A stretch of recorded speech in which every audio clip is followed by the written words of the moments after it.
Hi, I'm Evan. Hi, I'm Colby. And this is The Filtered Podcast. Thank you for joining us on our journey. Where we'll give a taste of life, Christ, and some of our craziest stories. So please join us on our life through the Christian lens. Where several friends will join us along the way.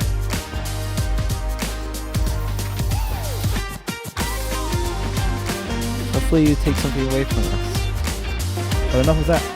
Roll the tape.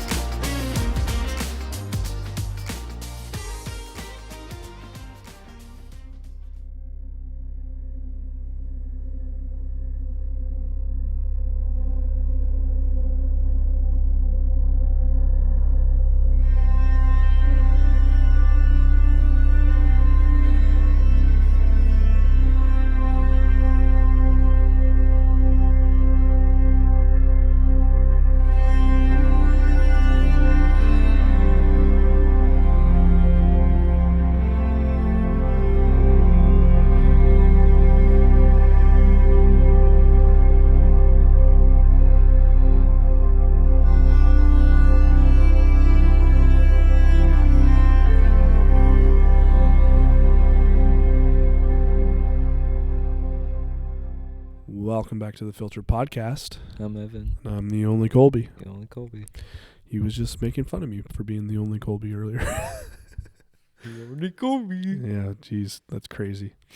The only Colby's still wearing Christmas stuff because we're recording this right before Christmas, even though this is releasing well after Christmas. So just Very ignore. much after Christmas. Just ignore Happy New Year. Just ignore my have yourself a happy little Christmas Bob Ross shirt and all the Christmas decorations behind us. What, you don't love you some Bob Ross? I love Bob Ross. I do love Bob Our Ross. first episode was with Bob Ross toast. Oh, the Bob Ross toaster. I love that toaster. Yeah. And I love my life-size cardboard cutout of Bob Ross that's Yeah.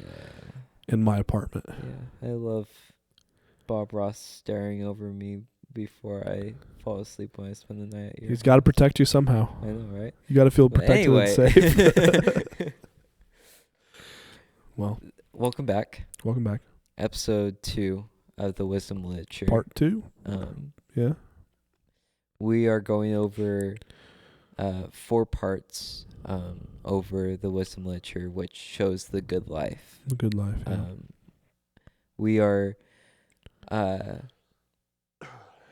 We are taking some things off of the Bible Project, which go check them out if you want a big, more thorough discussion of the wisdom literature. And also way more professional. They're way more professional. And way smarter. But we're giving you insight on how we see it, too. So it's not just we're doing it because of that. We're hammering less on super intense into the scripture and more of like how practical and how we should look at this and how we should fit this into our everyday lives. Yeah. So we're going to do exactly what the Bible Project did, where we're going to put a character to each book. Yep. The first one that we went through was Proverbs.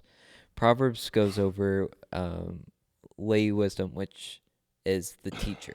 The teacher goes over all the wisdom, all the good, all the great, and all the somewhat hard stuff, but everything's good.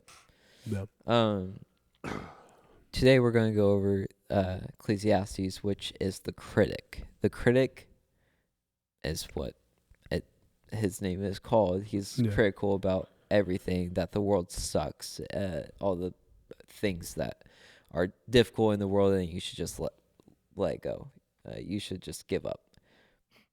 And then Job will be our last book that we're going to talk about, that's gone through the good and the bad, the wisdom through the teacher, and the hard stuff from the critic.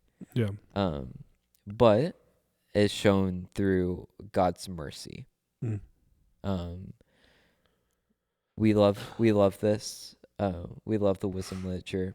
If you like it, please keep on joining with us. But if you don't got anything else, I don't got anything else. Let's hop right in. Episode 2. We are going over Ecclesiastes. We just got done with Proverbs. Proverbs goes over all the great things from the wisdom literature. And now since we're going into Ecclesiastes is way, way deeper and way sadder than most of the books are. Ecclesiastes, like we said, is like a middle-aged critic. He uses if you think wisdom brings you success, you better think again about life. And like here is under the sun is just meaningless. That's how the critic is going to see life as just meaningless. And you're gonna hear that a lot from Ecclesiastes. It's just everything's meaningless. You should just let go. Everything's crappy. But what's cool though is that the critic isn't the only person that's in this book. There's the critic and the author. The author is shown at the beginning and the end. But he lets the critic kind of take you on this journey through the book of telling you all the crappy things. Just to give you a little bit more perspective and a little bit of a humbling and understanding why.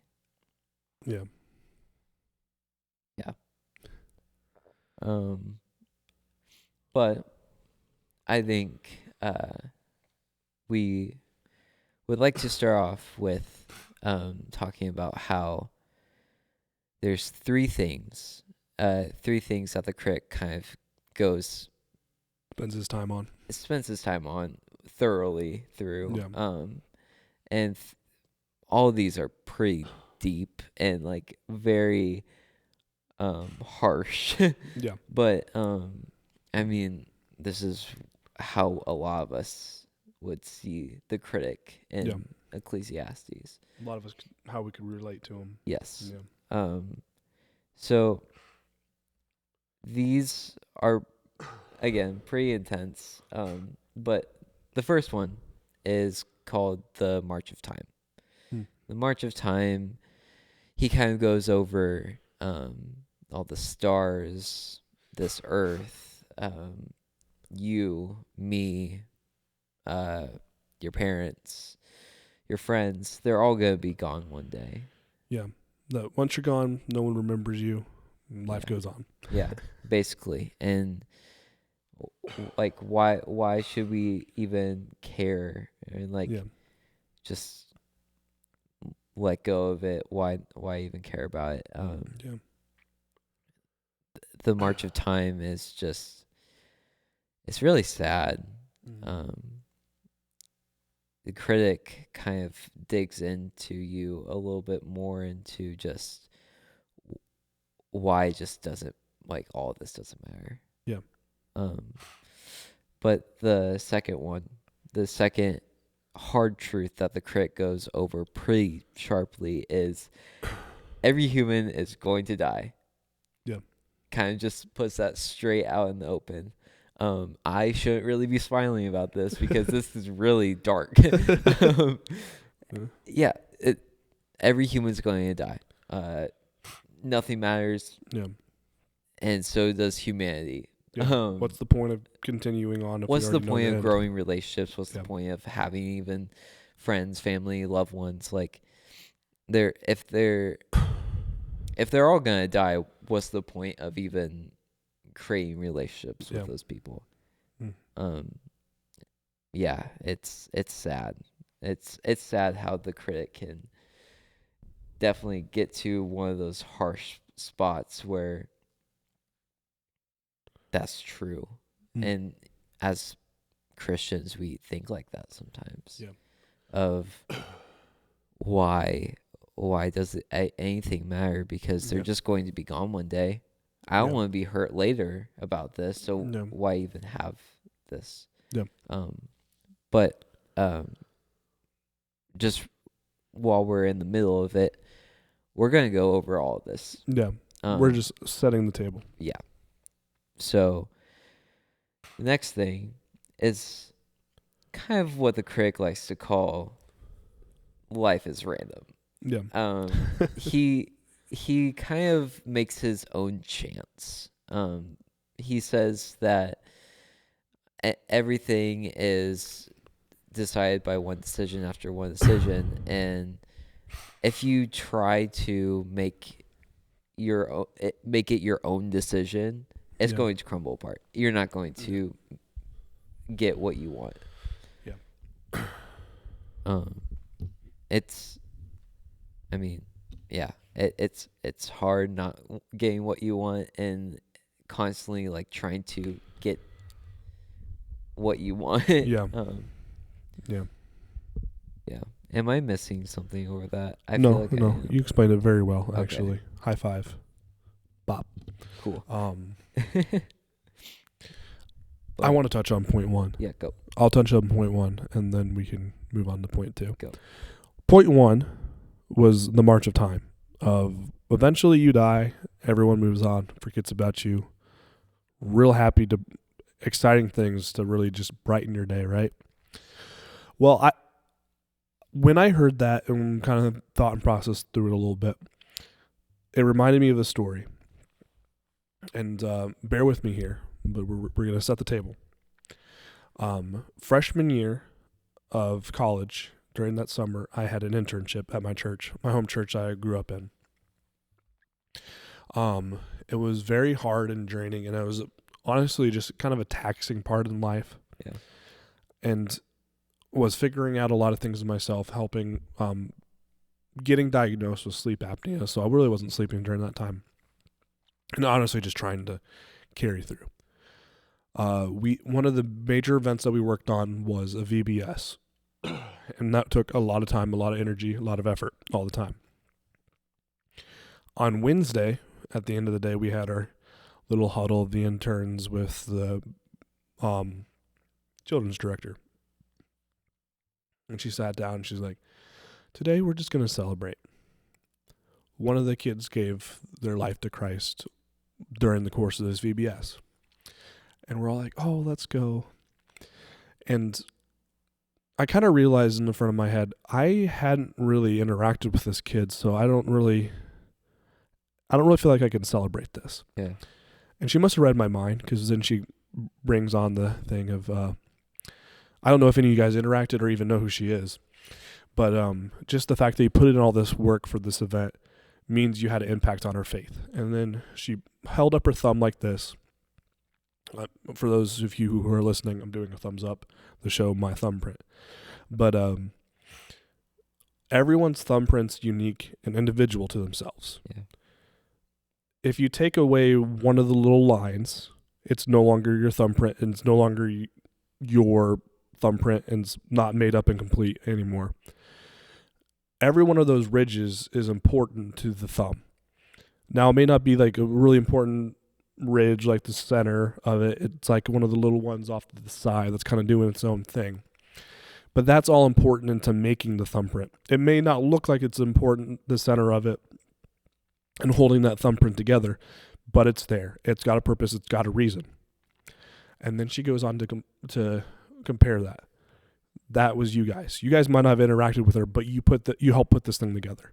You might have only given her a high five when she's walked in, when you're holding the door, but you were making a part of that ridge of the thumbprint of her salvation. Now look at this with the grand scope of everyone's life. I don't know everyone who had the lead up to Evan's life and Evan's salvation story, but they're all important to his thumbprint. Evan might not know all the people important to that thumbprint, but it's made Evan who he is today. everyone's life has a purpose and a reason, and kind of growing and fleshing out other people's thumbprints. I don't know everyone who came before me that helped flesh out the other people's life, that helped shape mine. But it all has this kind of building up experience of us all being a product of the people who came before us. Yeah, we die and we forget who moved on, but we carry on that legacy whether we realize it or know it or not. Yeah. And that was my talk for point 1. Cool. Evan's just like processing all of that. Okay. Are you ready to get back into the upsetting? Yeah, and Evan can bring us back down. Yeah. I'm sorry. No, it's okay. It's okay. I thought we were going to do all the stuff at the end. Oh, no, I was just thought we were going to go through by the points, but, because I didn't really. Just to lighten out and kind of flesh it out and understand it. All right. Cool. All right. I didn't think about it. No, it's okay. It's okay. Well, back on the track. Hevel, so critic says about 40 times in the book the word hevel. In Hebrew, it means smoke or vapor. Yeah. And he kind of says life is like hevel. It comes, it goes, it's dense. Mm-hmm. It's meaningless. Yeah. Life is like that. Yeah. Where it comes and goes, it vanishes, it comes back. And it's pointless. And then it kind of makes you just think, because it sometimes when all that hevel like gets big and heavy and you can't see anything, like for instance, you walk into a room, like a big room where there's no chairs, no objects in the way, but there's 4 doors, but the room is filled with haze and fog and everything, but you're blindfolded. Okay, well, now you know that there's dense fog, you can't see, and sure, you'll try for hours finding this door, but no one's told you where these doors are. Yeah. So you might spend hours upon hours upon hours, and this is where the critic is getting to, is sometimes it's meaningless. Yeah. You should just give up, because there's no purpose on finding those doors, because I mean, what's leading you, like what's helping you get to those doors? Nothing. That's where the critic kind of hits the point, where wisdom kind of comes in at the end, where the big idea of the fear of the Lord, and then he kind of gets back into this thing of life's hard, so you should just stop trying. Like learn to hold your hands with an open hands, and because you have control over one thing, you just want to just give it away, because it's all too much for you. And your attitude kind of changes in that moment,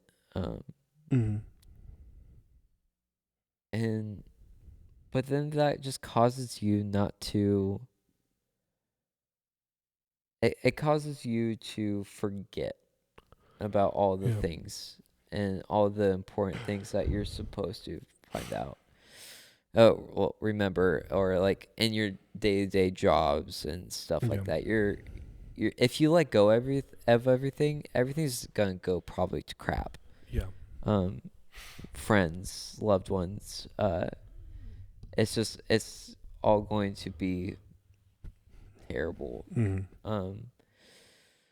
But anyway, the critic gets to all these points, and to the very end, Yeah. the author comes back. The author doesn't want to make you lose hope in all the things. Mm. He wants to make you humble. Yeah. He, he wants to make you into someone who trusts that life has a meaning, even when you can't make sense of it. Yeah. It's finding that meaning through that dense fog, that hevel. Yeah. Because God will clear that hevel and bring his justice on all that we've done, that is hard, or things that we've just wanted to let go, or like, why does this matter? Why does this matter? So he tells us that the proper response, the author says that the proper response of all of this is to fear the Lord. And be true to his commandments. Yeah. And that's the book of Ecclesiastes. Yeah. Yeah, that's a book of Ecclesiastes if I didn't jump off sides. But, I mean, this is why Ecclesiastes is so interesting. Ecclesiastes goes through all that, all the rough and all the terrible stuff. It asks the questions that we often wonder ourselves. Yeah. And it's the questions that are normally not even clear to us. Yeah. When we get those questions entering our heads of why should I even care about this? Why should I even care about this? And somebody says, go to the Bible. Read God's word and try to put to your day to day. Nobody's going to think about going to Ecclesiastes. Nobody's going to, if you're not somebody that fully goes into the word each day, or works on yourself through the word, you're not going to go to it and be like, oh, well, it's just saying that the world sucks, basically. Like, the world's hard to get a helmet. Like, that. Yeah. They're going to read that and, like, not get anything out of it. But what's cool about the wisdom literature, and what's cool about this book, is that even through the rough, it shows the good life. Yeah. Because with all that we've learned through Ecclesiastes about the critic and all the critical things that he's taught us, we can be humble and know that if we stick to God's commandments, we can live a freeing life of knowing that he has done it for a purpose. Yeah.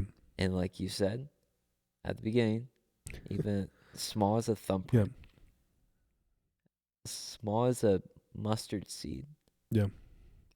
Every little thing matters. Every little detail. Yes. The stars, the water, the air. Yeah.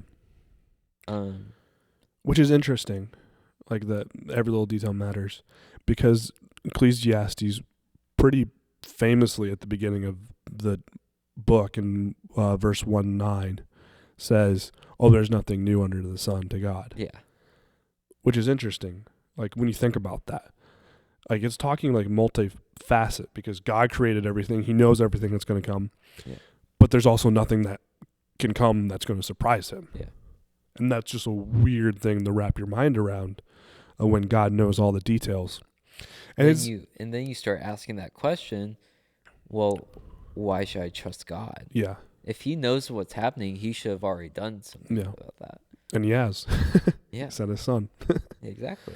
But yeah, it's something that we flippantly throw around. At least I know I do. Of, oh, there's nothing new under the sun. Yeah. But like, it's just showing God knows. Especially if you live your day like that. Yeah. If you live your day, if you wake up each morning and just say, oh, well, something crappy is going to happen today. I'm gonna be honest. I've lived like that for a Yeah. long time because I've lived the life of, oh, if I wear those shoes, I'm gonna have bad karma, or if I go out today, I'm gonna have to deal with this person, and I don't want to. I know that Yeah. you've said that a bunch on other episodes of sometimes we have to Yep. do it to please the Lord. Mm. Um, we're called to do that Yeah. work. Yeah. And look at athletes. Like Yeah.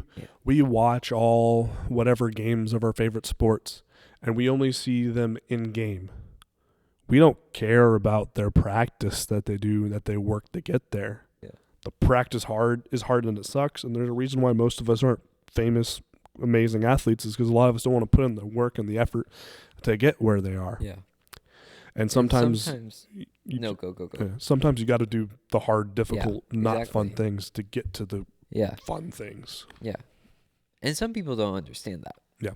And like they do, But culture teaches us but culture teaches us. if it's not easy, it's not worth doing. Exactly.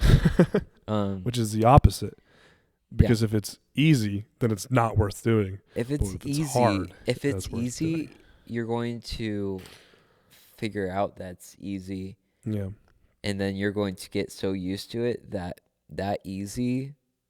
Yeah. Why does it even matter? Yeah. Who cares? Honestly, if ministry was easy, I think we would all be out of a job. Yeah. Yeah. But because we stick to the commandments, and because we stay in the word of the Lord, and because we trust in everything that the Lord has called us to be part of, or is dwelling inside us for future, our future's already been written. Yeah. And it's easy to have a better life knowing that the Lord has you and your story's already been written. Mm-hmm. It's all up to you to realize that and understand that and go along with your day knowing that the Lord has you. Yeah. Now, some points where we would like to say homework is we're going to give you a few things. I'm going to say at least one. Colby, you can chip in. Yeah. But I'm gonna challenge. I'm going to put challenge to this. If you have a hard time trusting in the Lord, try something new. Try being in His Word for more than a week, more than 3 weeks, at least. Yeah. Because after those 3 weeks, look back and see how you were feeling. Because, oh my gosh, I can speak from experience. It's great. Yeah. It's great being in the presence of the Lord for 3 weeks in a row and you can realize it. And it feels off when you miss it. Yeah, exactly. That's why when we used to talk about having rhythms, it matters. Yeah. It matters so much because having those rhythms helps us not think like the critic.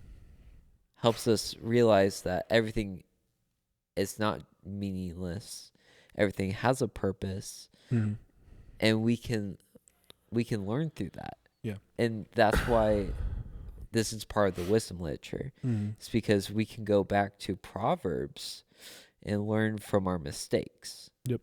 And all of our troubles and all of our hard things. Because in these 3 books, the word fear of the Lord is going to be shown. And it's not, I've always thought about it like this. It doesn't mean like you should fear the Lord for your life. Like, you should be scared of him. Like, you should be scared of him like there's a monster in your closet. No, that's not what that means. Fear of the Lord is awe. Yeah. Yeah, that's it. Yeah. Yeah. Awe and honor. Yeah. And so once you realize that, oh my gosh, things are going to change. Things are going to change for the better, not the worse. It doesn't go in reverse. You know what makes you think it's going in reverse? Satan. And Satan wants you to not be with the Lord. Yeah. Think about that. All things good comes from God. Yeah. All things evil comes from the devil. Yeah. So, with all that said, Ecclesiastes is part of the wisdom literature for a very specific reason. If it wasn't clear to you enough, please listen to the Bible Project if that would help you more. But understand, Ecclesiastes matters so much in these books, because without it, there would be a piece missing. Yeah. Sometimes in life you have to have the hard conversations. You can't just be all rosy-dory and everything's great. Like I said, like in the last episode, my favorite piece of advice is life sucks, but God is good. Yeah. Like, you can live like that. You can live like, oh, everything's hunky-dory, but you're going to realize it's not. Yeah. You're going to wake up one day and question, what could have I done better? Yeah. Or question why that happened. Yeah. Why that event happened. Yeah. It was out of your control, but you're going to... Life sometimes is hard. You're going to hurt yourself. You're going to hurt yourself more. But, I mean, yeah. But sometimes you have to ask the hard questions. Yeah. Sometimes you have to have the people that have hard conversations with. Yeah. And sometimes we will find ourselves asking God why. Yeah. And that's not a bad thing. And that's at the end of the day, he wants you. He wants you and only you, even if it is asking God why. Yeah. Our next book that we're going to go into, this is a great transition. Actually, I was thinking the same thing. The next book we're going to go into is Job. Yeah. Job is pictured as the old man. Yeah. He's gone through all of it. He's gone through the good and the bad, the wisdom and the hurt of the wisdom. But God's faithful. Yeah. God's faithful through all of it. Yeah. But Job is a man that has had everything and then everything being taken away from him for a purpose. And that's why Job is in the wisdom literature. Yeah. But he teaches us how to ask why, and ask the hard questions of God, but doing so without doubting his goodness. Yes. But with all that said, thank you for watching this episode. Yeah. And thank you for watching and following along with us through the wisdom literature. Again, the wisdom literature goes over 3 books about the good life, what it looks like to have the good life. We're not just going over this for no reason. We're going over it because it's important. So, again, thank you for watching. If you want to follow us along and keep on following us along, please like, subscribe. You can follow us on Instagram, Facebook now, and countless other accounts, except for Pandora. I'm sorry. Are we sorry though? No. I'm gonna say it every time. But yeah. And if you have any questions or anything you want to talk to us about or any ideas, we have a comment section. Yeah. Or even DM. Yeah. Oh my gosh, DM us. Yeah. We would love to put your topic on the not back burner, front burner. Is that the term for it? I don't know. Some sort of burner to help it cook, so that way we can thoughtfully put it through an episode and talk about it. Exactly. Because we want to talk about what's helpful for you guys, and we want to spread light and our best God-given wisdom for you guys to hear and listen. Yeah. And I know we didn't discuss every last bit of Ecclesiastes as in-depth and in detail. And if you want more in-depth and detail, recommend the Bible Project. I know they go in through all three main parts. We didn't necessarily dive into all three of those parts. The Bible Project has a 3-part episode, which goes over these 3 books. But they also have a podcast where they go over everything, even Song of Solomon. So, not song, but you know. So, make sure you check them out. Mm-hmm. But with all that said, thanks for watching. Thanks for watching. And we'll catch you in the next one. Yeah, catch you next time where there might not be Christmas stuff. All right, guys. But Peace. Peace.